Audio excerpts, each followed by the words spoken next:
Φίλες και φίλοι, γεια σας.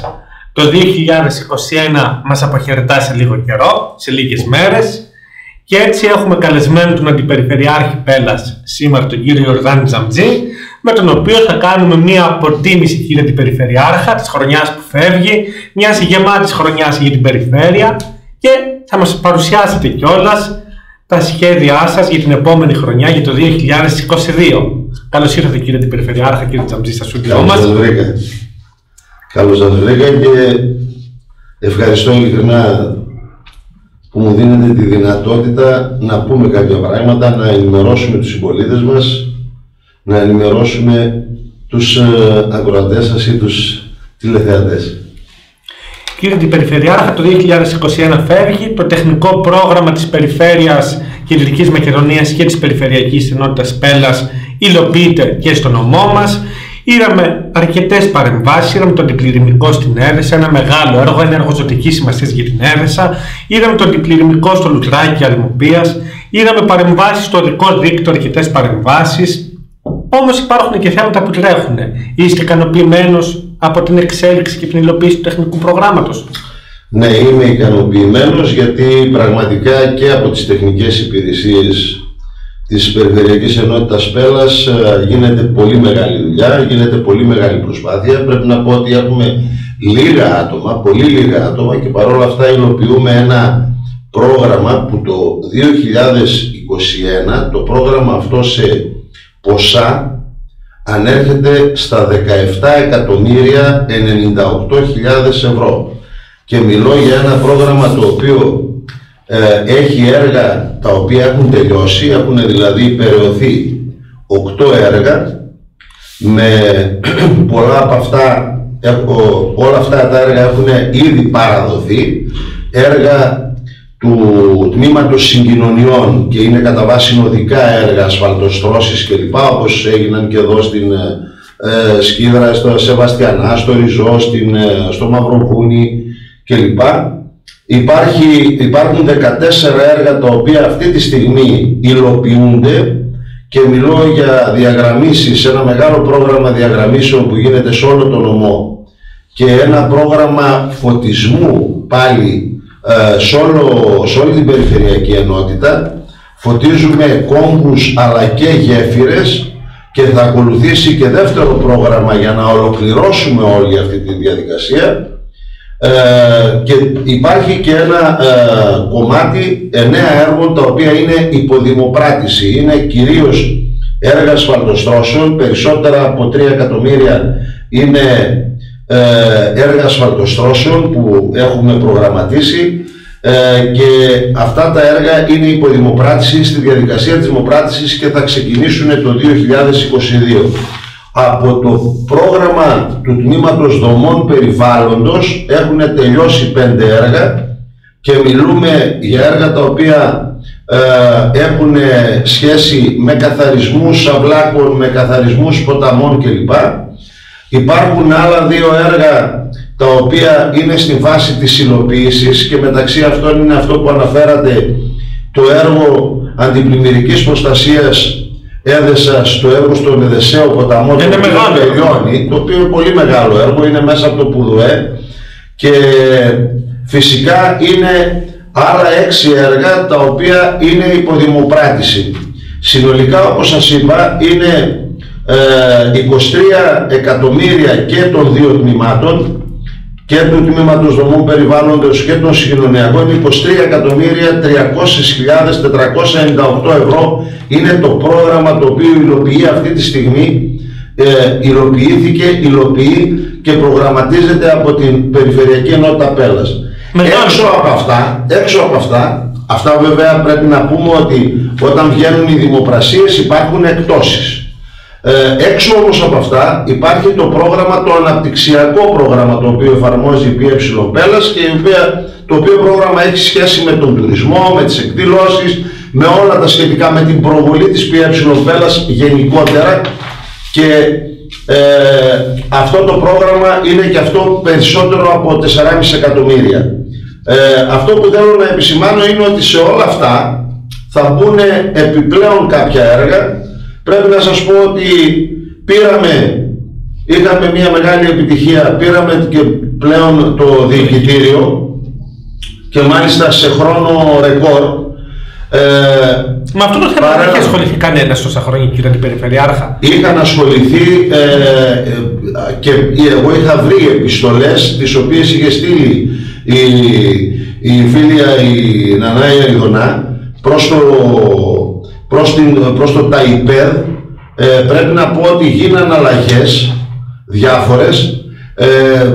Ξεκινήσαμε να διεκδικήσουμε ξανά όταν ανέλαβα αυτό το πράγμα και ανακάλυψα πλέον ότι αυτό έχει φύγει από το ΤΑΙΠΕΔ, είχε επιστρέψει στο Υπουργείο Οικονομικών και με παρεμβάσεις εκεί, και οφείλω να πω ένα πολύ μεγάλο ευχαριστώ, πάρα πολύ μεγάλο ευχαριστώ πρώτα απ' όλα στον Περιφερειάρχη, τον Απόστολο Τζικώστα, ο οποίος από την πρώτη στιγμή στήριξε όλη αυτή την προσπάθεια και ήταν αρρωγός σε οτιδήποτε χρειαστήκαμε. Να πω ένα πολύ μεγάλο ευχαριστώ στον φίλο και γείτονα Υπουργό, τον Απόστολο τον Μεσσηρόπουλο, γιατί στο αίτημά μας ανταποκρίθηκε αμέσως και έκανε συγκεκριμένη νομοθετική ρύθμιση για να περάσει, και φυσικά στις υπηρεσίες και στην κτηματική υπηρεσία και στις τεχνικές υπηρεσίες τις δικές μας και στην πολεοδομία, γιατί βοήθησαν όλοι στο να φτιάξουμε έναν πολύ καλό φάκελο και όλα τα απαραίτητα έγγραφα τα οποία απαιτούνταν για να το διεκδικήσουμε, και το πήραμε πλέον και ήδη δουλεύουμε μελέτη η οποία θα κατατεθεί για να ενταχθούμε στο πρόγραμμα, στο καινούριο ΕΣΠΑ για την ενεργειακή αναβάθμιση του κτίριου. Πολύ σημαντικό. Πάρα πολύ σημαντικό, γιατί το κτίριο αυτό ξέρετε ότι ξεπερνάει, είναι ηλικίας πάνω από 50 χρονών.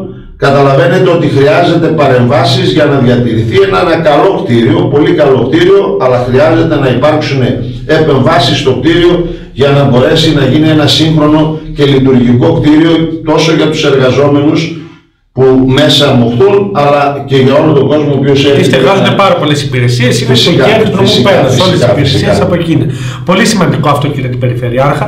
Να μείνουμε λίγο στο δικό δίκτυο, γιατί το δικό δίκτυο είναι αυτό στο οποίο θεωρώ ότι δίνεται προτεραιότητα. Τα 2 χρόνια της θητείας σας βλέπω συνέχεια σε δρόμους, ασφαλτοστρώσεις, καθαρισμούς, δίνετε προτεραιότητα. Παρουσιάσατε μάλιστα, κύριε την Περιφερειάρχα, και ένα σχέδιο, μια μελέτη στο Δημοτικό Συμβούλιο Αλμουπίας για τη σύνδεση της Αρδέας με το χιονοδρομικό. Για αυτόν τον δρόμο, ο οποίος είναι στην επικαιρότητα πάλι, γιατί πάλι έκλεισε ο δρόμος, ζήτησε ο Δήμαρχος να ανοίξει. Τι γίνεται με αυτό το θέμα? Θα σας εξηγήσω. Απλά θα σταθώ με 2 κουβέντες. Οι βασικοί άξονες πάνω στους οποίους δουλεύουμε είναι από τη μία τα αντιπλημμυρικά έργα, και όπως είπατε ένα πολύ μεγάλο αντιπλημμυρικό είναι το αντιπλημμυρικό της Έδεσας. Έχουν ολοκληρωθεί και ξέρω ότι ο Περιφερειάρχης θα έρθει να επισκεφτεί την Πέλα και να επισκεφτεί και τα συγκεκριμένα έργα. Έχει ολοκληρωθεί το έργο, το μεγάλο αντιπλημμυρικό έργο, το οποίο έχει γίνει στο Λουτράκι αλλά και στους διπλανούς ποταμούς. Από εκεί και πέρα έχουμε ένα τεράστιο πρόγραμμα καθαρισμού τάφρων, ποταμών κλπ, για να μπορέσουμε να αντιμετωπίσουμε προβλήματα πλημμυρών.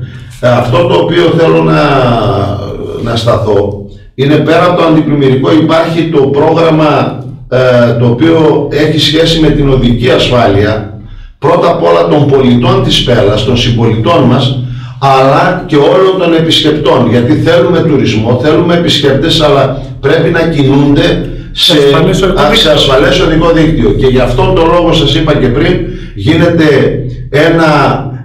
υπάρχουν έργα τα οποία αφορούν φωτισμούς σε όλους τους κόμβους και σε όλες τις γέφυρες, για να υπάρχει φωτισμός και να μπορούν οι οδηγοί να κινούνται με ασφάλεια, όπως και ένα τεράστιο πρόγραμμα διαγραμμίσεων σε όλο το οδικό δίκτυο. Πάντοτε μιλώ για το δίκτυο που αφορά την ΠΕ Πέλας, γιατί κάποιοι μπερδεύουν.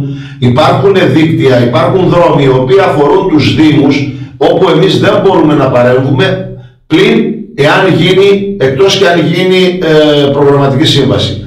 Με προγραμματική λοιπόν σύμβαση, η οποία θα υπογραφεί τις επόμενες μέρες, θα ξεκινήσει η μελέτη του δρόμου που θα συνδέσει την Αλμοπία με το χιονοδρομικό.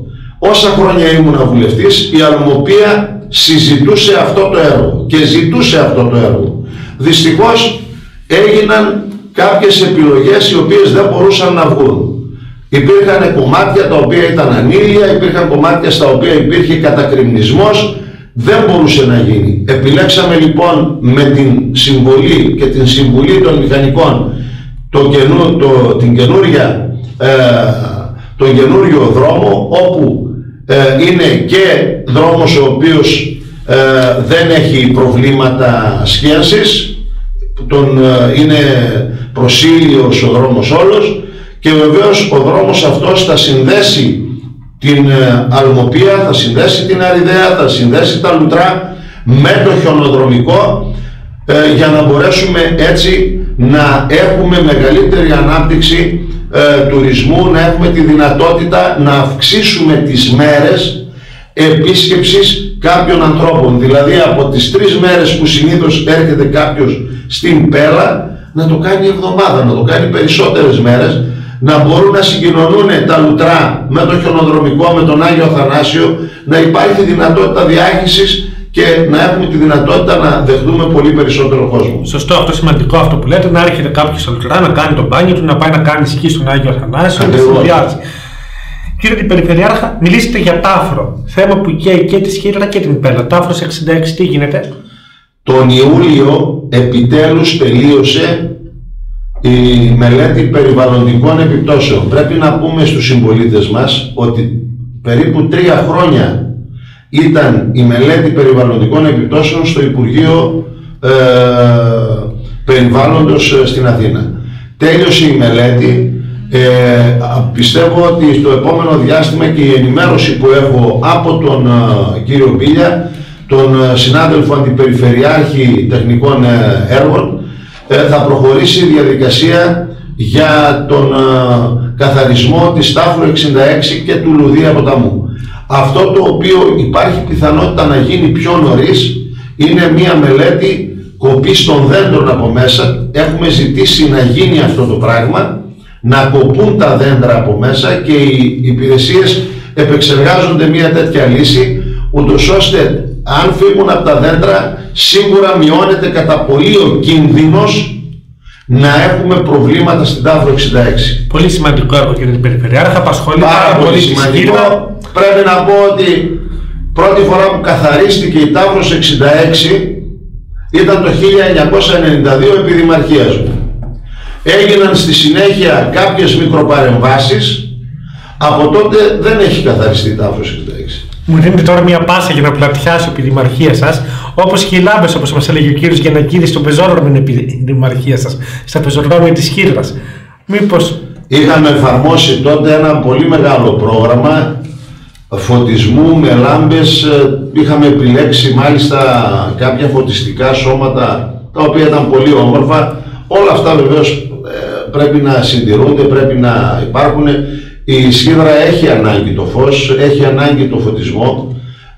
Σας είπα, η λογική είναι πρέπει να υπάρχει φωτισμός, και στο πρόγραμμά μας είναι να ανανεώσουμε ακόμη και τα δίκτυα τα οποία έχουν προβλήματα. Ένα παράδειγμα θα σας πω, υπάρχουν δίκτυα είτε εδώ στη Σκύδρα είτε σε άλλες περιοχές, τα οποία είναι από παλιά.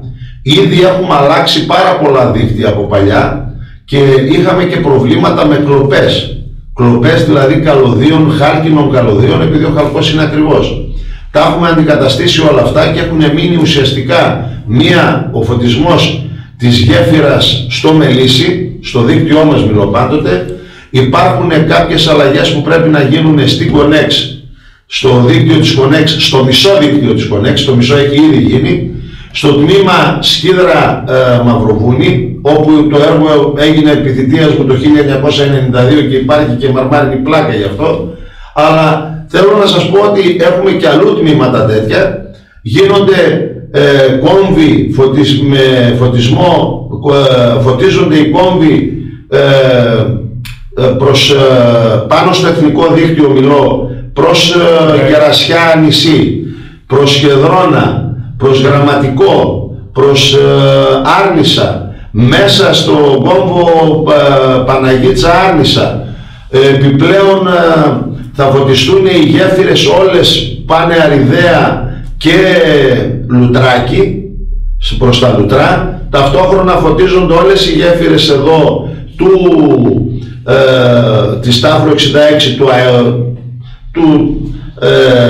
Αλμοπαίου ποταμού, και επιπλέον έχουμε τώρα να φωτίσουμε γέφυρες με το καινούριο μας πρόγραμμα και του δρόμου που πάει προς Κρύα Βρύση, γιατί υπάρχουν κάποιες γέφυρες οι οποίες είναι σε γωνία, σε στροφές πολύ μεγάλες και πρέπει να φωτιστούν. Πρέπει να σας πω ότι αυτή τη στιγμή υλοποιείται ένα έργο 600.000 μέχρι τα όρια, από το Λιποχώρι μέχρι τα όρια της Συμμαθίας προς την Κρύα Βρύση. Θα τα δείτε πολύ σύντομα, γιατί θα δοθούν και δελτία τύπου. Έχουν μπει μπάρες πολλών χιλιόμετρων για να προφυλάξουμε τους συμπολίτες μας που πάνε από το Λιποχώρι προς το Άσπρο ή προς τα Εσόβαλτα κλπ. Ο δρόμος που συνδέει το Λιποχώρι με την Ειρηνούπολη είναι δικό σας, που είναι στενός και πάρα πολύ εκεί πέρα και δεν είναι σε καλή κατάσταση? Ο δρόμος που συνδέει με την Ειρηνούπολη δεν είναι δικός μας. Γιατί έχω πολλά παράπονα για αυτό το συγκεκριμένο δρόμο. Τα κλαδιά είναι πάνω στον δρόμο, είναι πάρα πολύ στενός. Δεν είναι δικός μας. Από το δίκτυο εδώ κάτω πρέπει να σας πω ότι ο μόνος δρόμος που ανήκει στην αρμοδιότητα της ΠΕ είναι ο δρόμος από Λιποχώρι μέχρι μέσω Άσπρου κλπ, Εσοβάλτων και Ακρολίμνης, φτάνει μέχρι την Κρύα Βρύση και τα όρια του νομού. Στα υπόλοιπα δίκτυα θα κάνουμε επεμβάσεις τόσο προς τους Γαλατάδες και την Καριώτισσα, αλλά και μέσα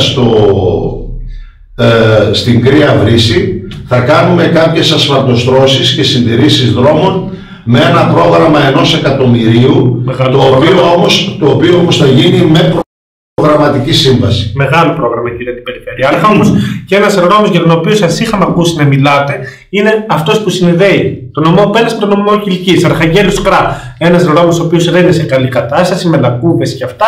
Είχατε πάει στον κύριο Βεργίδη. Υπολογίζουμε κανένα 2 μήνες υπομονή. 2 μήνες υπομονή. Γιατί υπολογίζουμε ότι το Μάρτιο θα ξεκινήσουμε πλέον σιγά σιγά τις ασφαλτοστρώσεις. Τα έργα αυτά έχουν δημοπρατηθεί και θα ξεκινήσουν, λέμε, τότε. Το έργο μάλιστα αυτό που αφορά το συγκεκριμένο τμήμα, έχουμε ασφαλτοστρώσεις και μέσα στον Αρχάγγελο και μέχρι τα όρια του νομού. Να ρωτήσω και για το χωριό. Είναι σε έργο το οποίο έχει ήδη δημοπρατηθεί, αλλά δεν ξεκίνησε η υλοποίηση λόγω καιρού. Δεν μπορεί να πέσει άσφαλτος με τέτοιο κρύο, αυτό το ξέρουν όλοι. Περιμένουμε λοιπόν να βελτιωθεί ο καιρός στην Άνοιξη, να ξεκινήσουν αυτά τα έργα. Να ρωτήσω και για το χωριό μου κάτι. Φυσικά, κύριε Περιφερειάρχα. Οπότε, να συνοψίσουμε λίγο με το τεχνικό πρόγραμμα και το αναπτυξιακό πρόγραμμα. Μιλάμε για 23 εκατομμύρια ευρώ συνολικά, από ό,τι μου είπατε, έναν πρόχειρο υπολογισμό που έκανε τα δύο προγράμματα, τα οποία πέφτουν στην πέμπτα 2021, αλλά και θα τα δούμε το 2022. Ένα τεράστιο ποσό. Ακριβώς. Υλοποιούνται έργα. Βεβαίως, πρέπει να σας πω ότι εφόσον ολοκληρωθεί η μελέτη της σύνδεσης με το χιονοδρομικό, πρέπει να σας πω ότι το έργο έχουμε ήδη μιλήσει με τον Περιφερειάρχη, θα χρηματοδοτηθεί από την Περιφέρεια Κεντρικής Μακεδονίας, και όλα αυτά τα μεγάλα έργα όλα αυτά τα μεγάλα έργα θα έχουν την στήριξη της Περιφέρειας Κεντρικής Μακεδονίας, όπως είναι το συγκεκριμένο έργο το οποίο σας είπα, όπως είναι προχωράμε μια μελέτη για την ανάπτυξη του ορεινού όγκου και έχουμε μιλήσει με τον Περιφερειάρχη να την στηρίξουμε και να προσπαθήσουμε μάλιστα να την εντάξουμε σε ευρωπαϊκό πρόγραμμα την μελέτη αυτή. Όπως έχουμε το πολιτιστικό κέντρο στην Έδεσα. Είναι δηλαδή κάποια πράγματα τα οποία θα τα δούμε μπροστά μας να ξεδιπλώνονται σιγά σιγά. Κύριε την Περιφερειάρχα, μια που έχουμε χειμερινή περίοδο, τα συνδυάζουμε και με τον τουρισμό. Η Περιφερειακή Ενότητα Πέλας και η Περιφέρεια Κεντρικής Μακεδονίας δίνει βάρος στον τουρισμό, δίνει βάρος στην τουριστική προβολή. Είδαμε και χθες ένα ωραίο βίντεο από το χιονοδρομικό. 24 ώρες την ημέρα μπορεί κάποιος να βλέπει το χιόνι. Αυτά προέρχονται από μια από ένα έργο το οποίο υλοποιήσαμε. Πολύ σύντομα τις επόμενες μέρες θα υπάρξει δελτίο τύπου το οποίο θα δίνει τα link από 4 σταθμούς μετεωρολογικούς. Βάλαμε 4 μετεωρολογικούς σταθμούς. Ο ένας είναι στο Μιλότοπο, ο δεύτερος είναι στην Κρύα Βρύση, ο τρίτος είναι στα Καλύβια και ο τέταρτος είναι στην Κωνσταντία. Ανάμεσα Κωνσταντία και Ίδα. Αυτούς τους μετεωρολογικούς σταθμούς τους βάλαμε γιατί κρίνουμε ότι είναι απολύτως απαραίτητοι για να έχουμε στοιχεία για τον καιρό και για τις πιθανές ζημιές που μπορεί να πάθουν οι αγρότες, να έχουμε συγκεκριμένα στοιχεία και επίσημα, γιατί αυτά τα έχουμε δώσει πλέον κάτω στην Αθήνα και πρέπει να μπορούν και αυτοί να τα δουν. Ταυτόχρονα τοποθετήθηκαν 4 κάμερες. Με λύπη μου σας λέω ότι η κάμερα που τοποθετήθηκε στους καταράκτες κάποιοι δυστυχώς την σπάσανε και θα αναγκαστούμε από τις 2 κάμερες που έχουμε στα λουτρά του Λουδρακίου τη μία να την φέρουμε ξανά στους καταράκτες. Ήδη λειτουργεί η κάμερα πάνω στο χιονοδρομικό, δείχνει δηλαδή τις πίστες και μπορεί να δει σε πραγματικό χρόνο τι καιρό κάνει, αν έχει χιόνι ή οτιδήποτε. Πρέπει να σας πω ότι εχθές κάθισα και έστειλα σε όλους τους φίλους δημοσιογράφους και λοιπά στην Αθήνα, σε πρωινές εκπομπές, μεσημεριανές και λοιπά. Έχω στείλει το link για να μπορούν ανα πάσα στιγμή να δουν, γιατί μέσα από αυτό ταυτόχρονα θα υπάρξει προβολή του χιονοδρομικού κέντρου Βόρας. Ένα χιονοδρομικό κέντρο το οποίο έχει πάρα πολλές δυνατότητες. Πλέον έχει καινούρια διοίκηση και έχει προσφορά υπηρεσιών άψογη. Υπάρχει ταυτόχρονα αυτό το οποίο έχω πει και το έγραψα κιόλας, εάν κάποιος δεν κάνει σκι όπως δεν κάνω εγώ, υπάρχει ο Άγιος Αθανάσιος, η Παναγίτσα, υπάρχει η Άρνησα, υπάρχουν τα Λουτρά, υπάρχει η Έδεσα, η Όρμα, η Αριδαία, που μπορεί κάποιος να περάσει όμορφα. Φυσικά.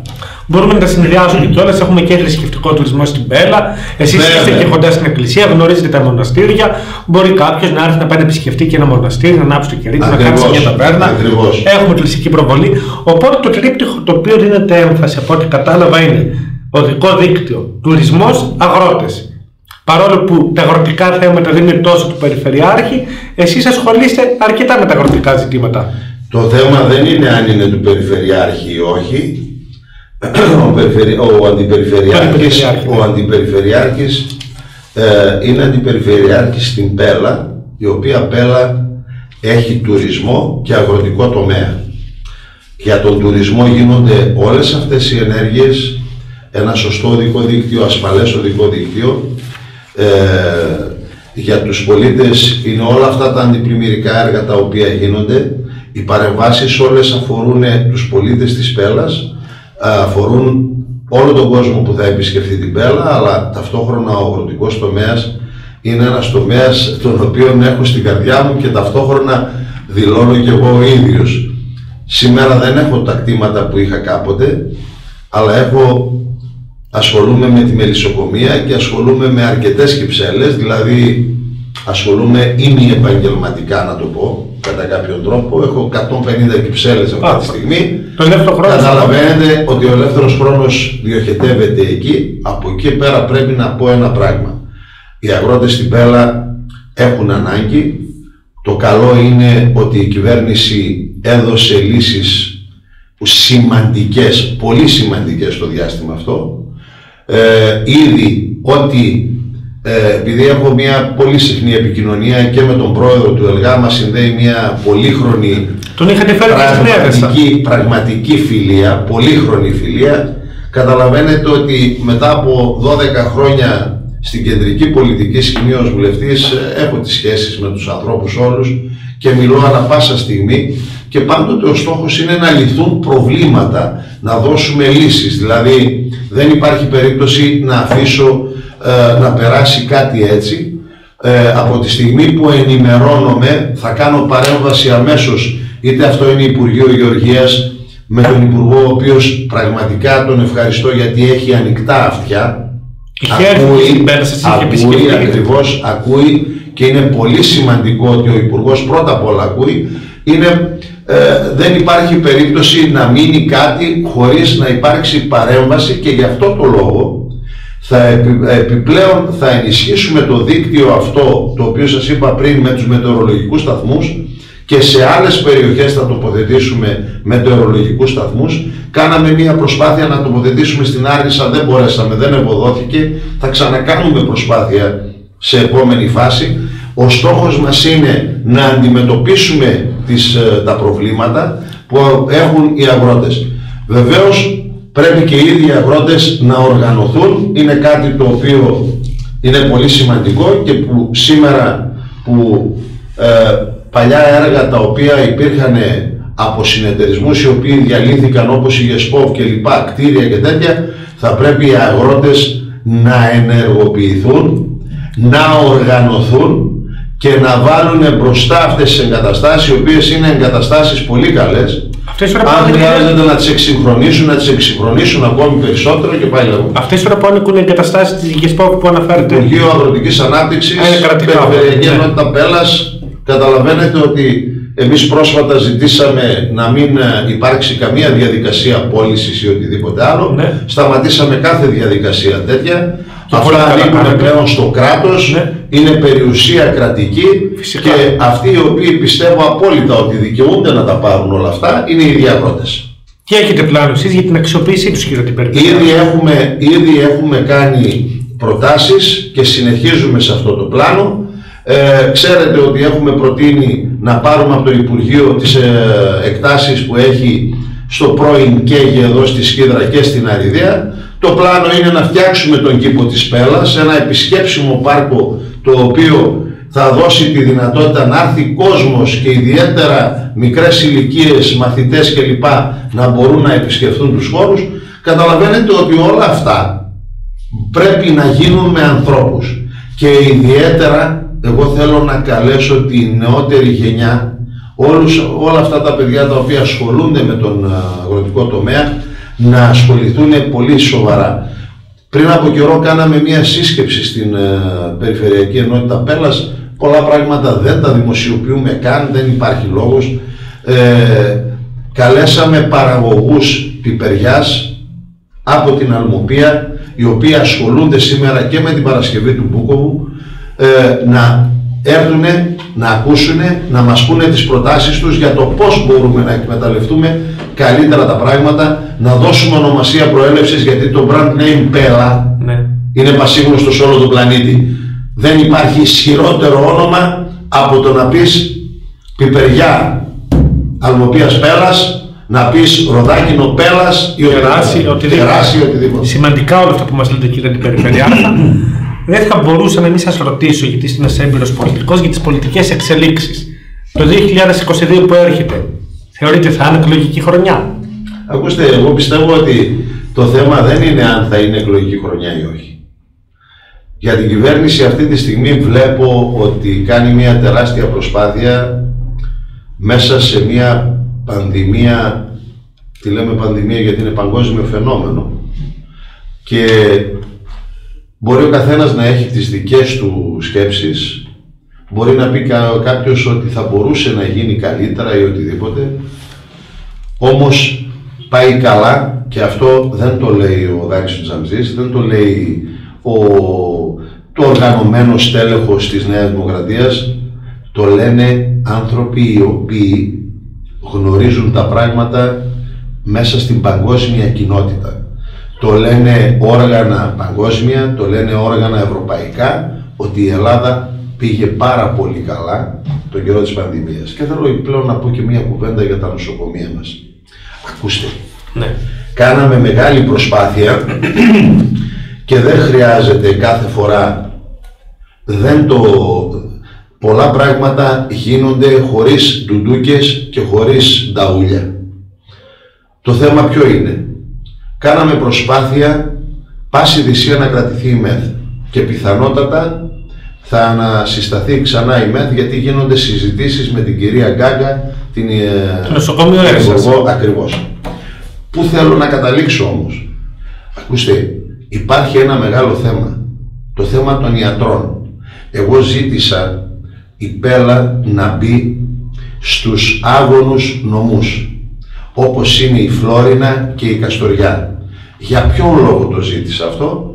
Ούτως ώστε αυτοί οι οποίοι θα έρθουν να παίρνουν επιπλέον ένα επίδομα 500 ευρώ. Σωστά. Σήμερα λοιπόν δεν έρχονται γιατροί στην Πέλα, προτιμούν να πάνε στη Θεσσαλονίκη, να έχουν καλύτερες προοπτικές με τις ανέσεις τους, και έχουμε τεράστιο πρόβλημα. Δεν είναι ότι δεν έχουν γίνει προκηρύξεις για να καλυφθούν οι θέσεις των ιατρών.